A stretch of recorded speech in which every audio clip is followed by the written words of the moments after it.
Hello and welcome to this week's weekly chat video. Thanks so much for watching.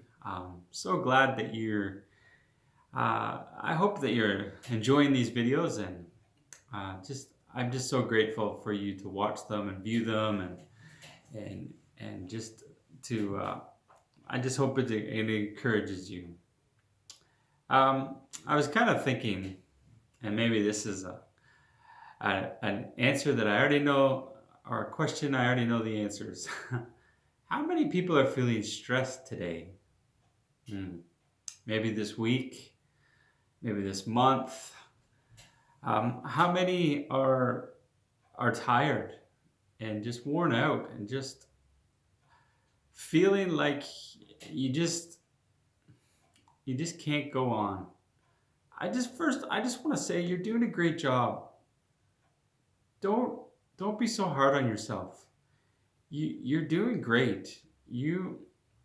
Whether you're a child or a teen or an adult or whatever it is that um, you're doing great. We're dealing with just difficult days, and and it's okay to admit that it's hard and stressful and hard and stressful.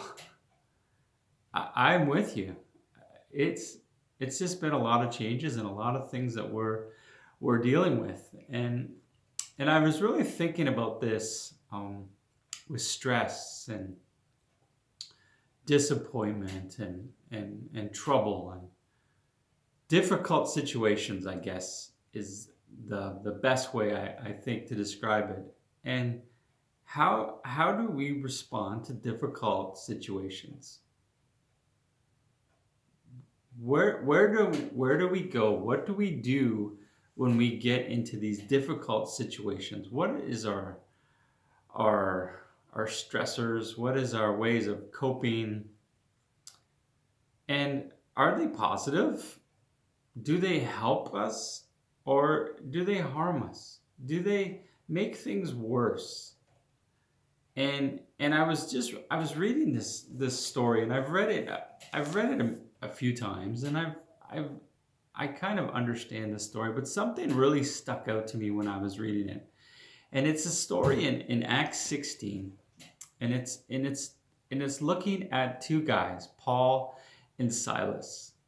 And Paul and Silas, um, they enter into this town, and and they come to this place, this town, and and as they're here, um, they end up in prison,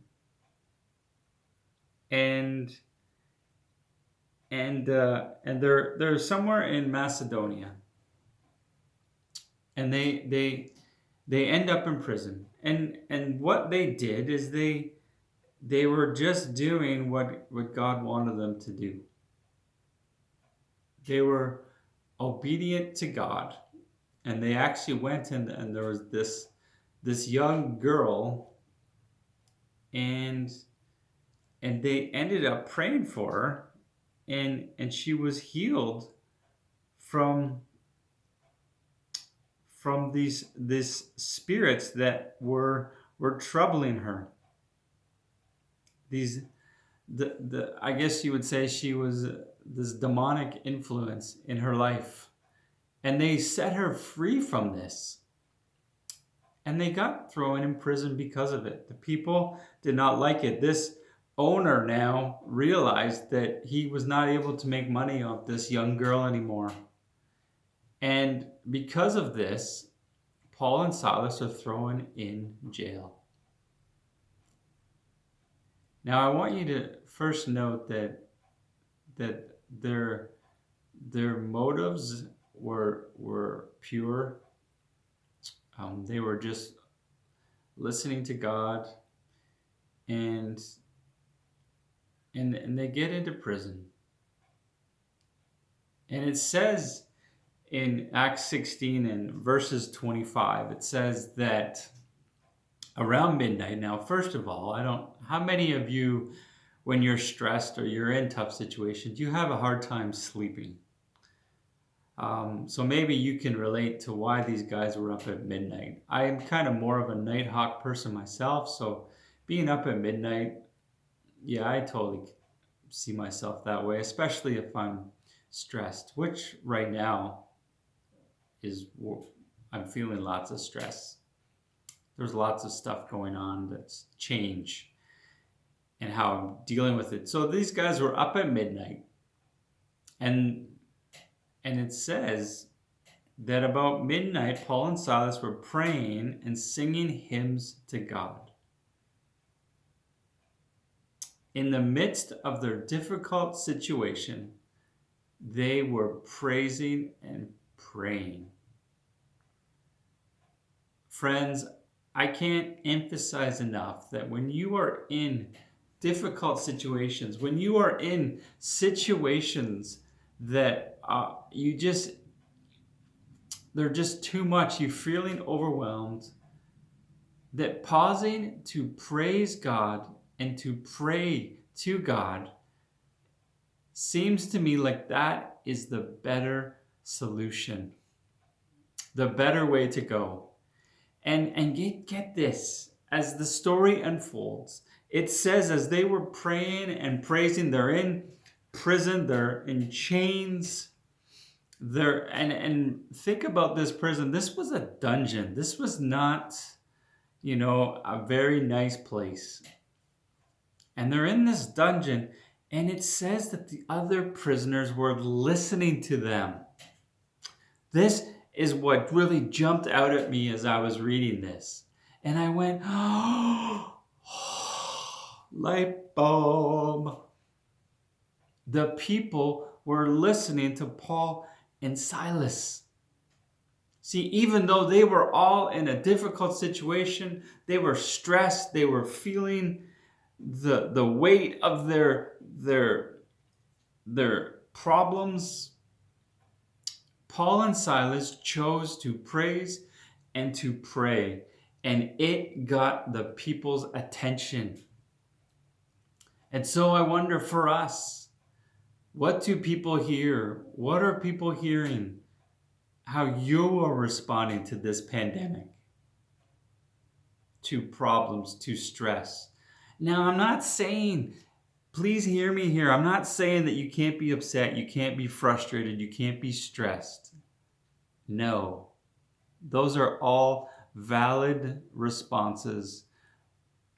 But what do people hear from you as you respond to the pandemic, to your stress, to your problems?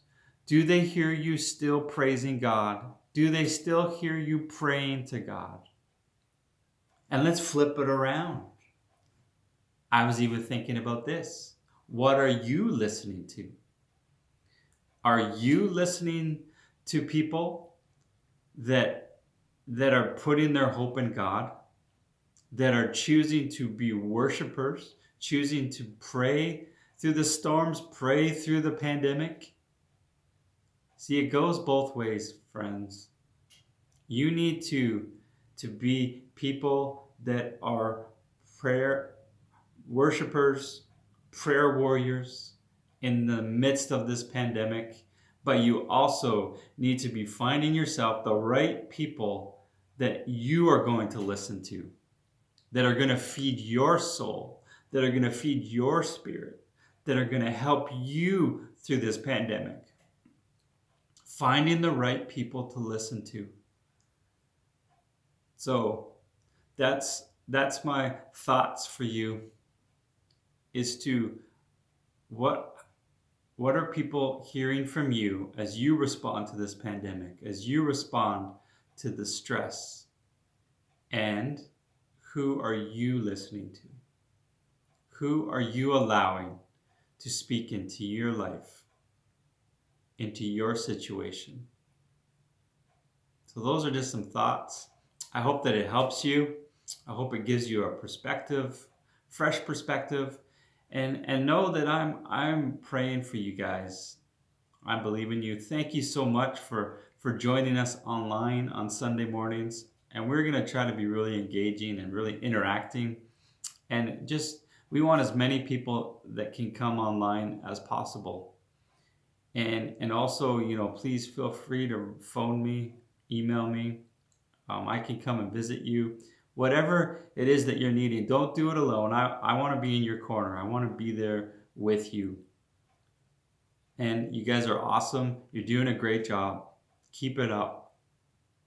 And you, teachers, parents, students, workers, essential workers, people that are working 2 or 3 jobs to put food on the table, um, lawyers, doctors, police officers, students that are in school and university, that are in public school, this our city officials, our town officials.